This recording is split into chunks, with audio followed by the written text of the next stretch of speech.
system. Most people have a picnic cooler as a mash tun, and then they have a big kettle to make hot water in, and then another big kettle to boil in. And that's what you need to do all grain brewing. Everybody here is an extract brewer. We've done extract with grains before. Good. That's good experience to build on. So you understand what's going on once you get it in the kettle and start boiling. It's all the same.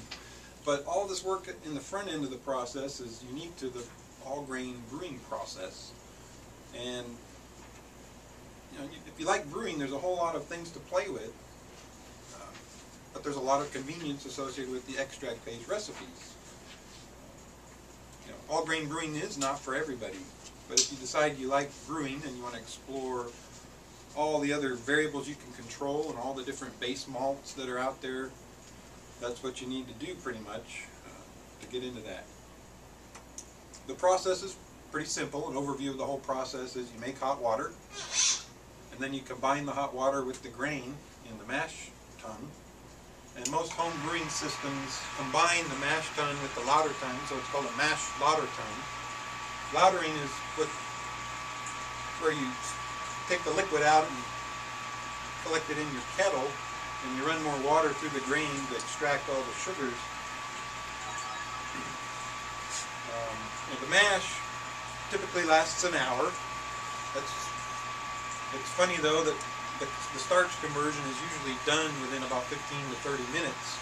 But to make sure that it's completely done, almost every recipe that you see, you specify a 1 hour mash.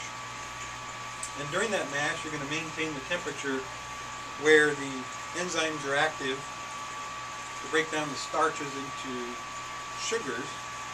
On the low end of the range, you've got amylase beta more active, producing more fermentable simple sugars.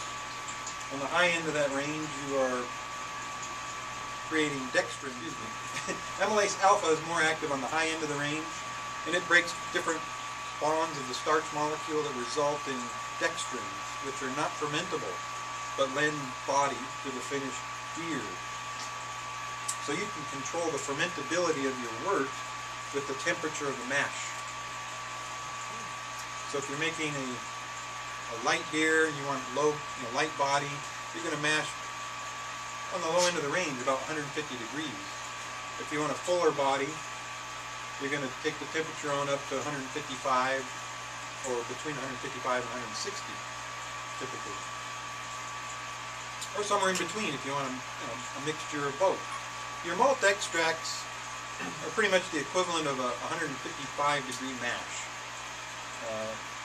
And it's a big fixed portion of the recipe. If you're an extract brewer, it's a great shortcut.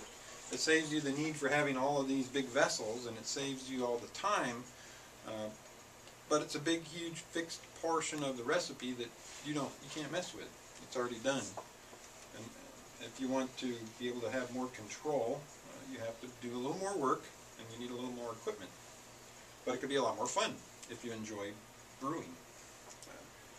People that like to brew generally like to play with things and tinker, and this opens up all kinds of other things to play with. Even putting the brewery together.